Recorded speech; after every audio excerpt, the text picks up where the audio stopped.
Il existe des vilains voulant conquérir le monde et d'autres voulant le détruire. Reverse Flash, lui, ne veut détruire qu'une seule personne. Il ne cherche ni la domination, ni le chaos, mais quelque chose de bien plus cruel, que Barry Allen n'ait jamais une vie normale. Il peut remonter le temps et connaît chaque victoire de Flash, chaque échec, mais aussi chaque seconde de sa vie. Il était son plus grand fan et il est devenu son pire cauchemar. Dans cette vidéo, on va revenir sur beaucoup de choses liées à l'histoire du Reverse Flash, l'explication de ses origines éditoriales, qu'est-ce que la Speed Force négative, ses multiples voyage dans le temps, sa très grande cruauté, pourquoi est-ce qu'il représente la plus grande menace de l'univers d'ici à mes yeux, et à la fin de la vidéo je propose un petit jeu pour déterminer quel ennemi de Flash êtes-vous. C'est parti, on commence, voici l'histoire complète du Reverse Flash. En 1963, dans le numéro 139 de The Flash, DC Comics introduit Eobard Thawne. Il vit dans le futur, admire Flash alors devenu une figure historique, mais ce qu'il admire ce n'est pas le héros qu'il représente, mais la puissance et la célébrité. À la différence de Flash, il se fiche complètement de sauver des vies, il veut juste devenir célèbre. Lorsqu'il recrée l'accident de Flash, ce n'est donc pas pour devenir un héros, mais pour devenir le plus grand criminel que l'histoire ait jamais connu. À l'époque, c'était vraiment un vilain classique sans aucune originalité. Pendant les années 70 et 80, Reverse Flash reviendra régulièrement dans la série principale du héros. Sa relation avec Barry se précise et s'intensifie, il devient un miroir inversé et développera pour le héros une obsession qui ne cessera de croître. Mais jusque-là, son origine ne change pas, c'est toujours le même Eobard Thawne avec la même histoire et la même timeline. Au début des années 2000, DC Comics décidera de moderniser Flash ainsi que son plus grand ennemi. Le tournant arrive donc en 2009 avec la série Flash Rebirth écrite par Geoff Johns. La maison d'édition décidera de réécrire son passé sans pour autant supprimer la version d'origine. On apprendra qu'Eobard Thawne n'a pas seulement affronté Flash dans le présent, mais qu'il a voyagé dans le temps, observé Barry Allen enfant, et surtout qu'il a tué sa mère, Nora Allen. Cet événement n'existait pas en 1963, mais est ajouté rétroactivement à son histoire.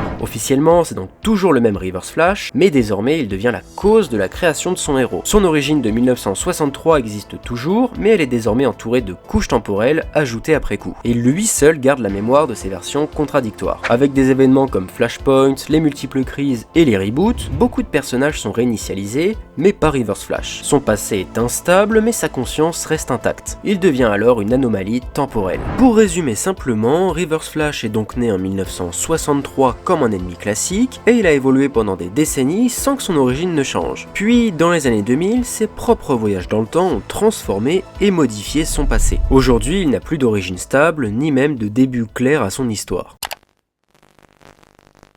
Tous les vilains ont un moment clé, un instant où ils basculent définitivement. Pour Reverse Flash, ce moment ne se passe pas dans le présent, mais quelques années dans le passé, dans une maison familiale. C'est en rentrant chez lui que le jeune Barry découvrira sa mère morte. Il détruit l'enfance de Flash et transforme son futur en traumatisme. À l'origine de la création du personnage en 1956, ce n'était pas le cas. Sa mère était vivante et Reverse Flash n'existait même pas. Mais dans les années 2000, les origines de Barry Allen ont été réécrites et rendent ainsi le Reverse Flash responsable de sa création. L'un existe parce que l'autre existe, et inversement. Pour faire simple, voici le paradoxe expliqué. Barry devient Flash, Eobard devient le Reverse Flash remonte le temps, il tue la mère de Barry, et Barry devient Flash à cause de ce traumatisme. En gros, si tu supprimes l'étape 2, l'étape 4 a déjà eu lieu. C'est pour ça que l'existence du Reverse Flash est inaltérable. À travers le temps, il s'infiltre dans chaque moment clé de la vie de Barry, et participe à la création de Flashpoint. Une réalité brisée avec des milliards de vies impactées. Et même quand Flash tente de réparer le temps, Reverse Flash est là, toujours en avance. Il existe 3 conditions forçant le Reverse Flash à voyager dans le temps. La première condition, c'est pour modifier la vie de son pire ennemi, Barry Allen. Le Reverse Flash voyagea dans le temps au moment de la création de Flash pour empêcher Barry d'obtenir ses pouvoirs. Le problème, c'est qu'il se rend vite compte qu'en faisant cela, il est sur le point de disparaître lui-même de la réalité, car il doit sa propre existence à Flash. Et ça, c'est la plus grande frustration du personnage, il ne peut pas tuer Barry. Sauf si les deux personnages sont dans un paradoxe, ce qui fut le cas dans la réalité Flashpoint, et Eobard était sur le point de tuer Barry avant d'être stoppé par Batman. Du coup, faute de pouvoir le tuer, Eobard va se donner corps et âme pour détruire sa vie. En plus d'avoir assassiné la mère de Barry, il commet également énormément de micro-interventions répétées. Il explique notamment être intervenu à des moments précis de la vie de Barry pour saboter son quotidien. Il cite notamment l'avoir poussé dans les escaliers lorsqu'il était enfant, avoir déplacé des objets pour lui faire croire qu'il devenait fou, saboter ses relations sociales, supprimer son seul ami de la réalité dans le but qu'il reste seul, et aussi causer l'accident ayant tué son chien. Ce sont de petites modifications, mais aux conséquences énormes et parfaitement étudiées. Et c'est aussi à cause du Reverse Flash que le père de Barry a été mis en prison pour le meurtre de sa femme. L'un des aspects les plus malsains, c'est que Tone dit avoir toujours été là, sans jamais intervenir physiquement, juste pour regarder Barry échouer. La deuxième condition qui force le Reverse Flash à voyager dans le temps, c'est pour modifier sa propre vie. Il est donc revenu plusieurs fois dans sa propre enfance, pour annuler la naissance de son frère, tuer ses parents, ou encore pour rendre folle la fille dont il était amoureux, car il ne pouvait pas la voir. Il réécrit certainement des centaines de fois sa trajectoire personnelle, et devient volontairement un être instable. Il observe aussi entre autres sa propre mort en direct. Et on arrive donc sur la troisième condition qui force aussi le Reverse Flash à voyager dans le temps, et c'est pour survivre aux effacements temporels. Parce qu'il a été tué plein de fois, effacé de la timeline, et supprimé par des paradoxes. Et pourtant, il revient toujours.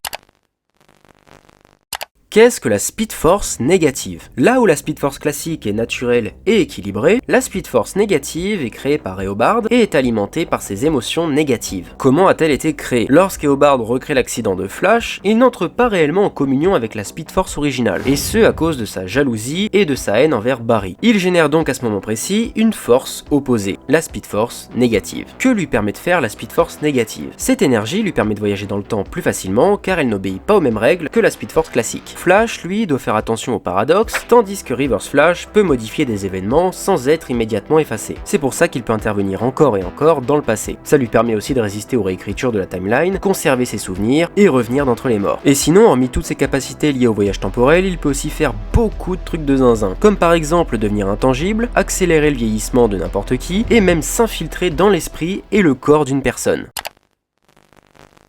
Lorsque Reverse Flash voyage dans le temps, il ne remplace pas automatiquement sa version plus jeune, mais coexiste avec elle. Donc techniquement, plusieurs versions peuvent exister simultanément. Mais ces versions ne sont pas indépendantes et font partie d'une même continuité de conscience. À plusieurs reprises, les comics montrent ou impliquent que Eobard Thawne s'est déjà croisé lui-même à différents moments. Il agit sans cesse pendant qu'une autre version de lui existe ailleurs, et ça, il en est pleinement conscient. Il s'en sert pour coordonner implicitement ses actions et agit en tenant compte de ce que son futur lui a déjà fait. Il n'existe cependant aucun arc dans lequel deux Reverse Flash planifient ensemble sur le long terme et se font confiance. Et ça c'est très révélateur parce que chacune de ces versions sait que l'autre pourrait trahir ou modifier la timeline. Deux Reverse Flash actifs au même endroit, ça crée beaucoup trop d'instabilité.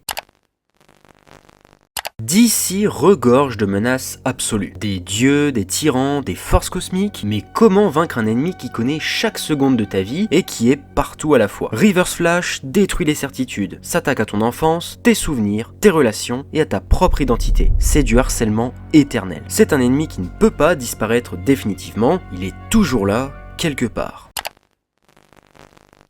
On est maintenant parti pour le petit jeu. L'objectif est simple, c'est de déterminer quel ennemi de Flash êtes-vous. Il y a 4 possibilités, et en gros je vais vous poser 5 questions, et vous allez devoir choisir une des 4 réponses, et dans votre tête ou sur un petit papier, vous notez la majorité de lettres que vous aurez choisies, à savoir que chaque ennemi correspond à une lettre en particulier. Par exemple, si vous avez choisi une majorité de réponses C, vous correspondrez au personnage C. Et bien évidemment, je révélerai l'identité des ennemis à la fin du test. C'est parti. Quand quelque chose t'énerve, comment réagis-tu? Réponse A, tu casses la tête de la personne. Réponse B, tu attends le bon moment pour te venger. Réponse C, tu gardes le contrôle. Ou réponse D, tu rumines pendant longtemps. Deuxième question, quel est ton pire défaut? A, ton ego. B, ta rancune. C, ta froideur. Ou D, ton obsession. Troisième question, si tu pouvais remonter le temps, que ferais-tu? A, tu supprimerais plusieurs trucs. B, tu modifies une seule chose en secret. C, tu ne changes rien et tu avances. Ou D, tu reviens continuellement dans le passé, encore et encore. Quatrième question, comment préfères-tu gagner? Réponse A, en dominant l'adversaire. B, en l'humiliant. C, en respectant tes propres règles. Ou D, en laissant une marque de ton passage. Cinquième et dernière question, quel est ton rapport à ton idole? A, tu souhaites être meilleur que lui. B, tu es jaloux et souhaites qu'il souffre. C, tu veux le battre dans les règles. Ou D, tu veux qu'il te remarque. Maintenant, on passe aux révélations. Si vous avez choisi une majorité de réponses A, c'est que vous souhaitez aller plus vite que tout le monde, quitte à briser les autres pour y arriver. Et le personnage qui vous est attribué dans ce cas, c'est Zoom. Si vous avez une majorité de B, ça signifie que vous ne voulez pas gagner, mais que l'autre perde. Et ce,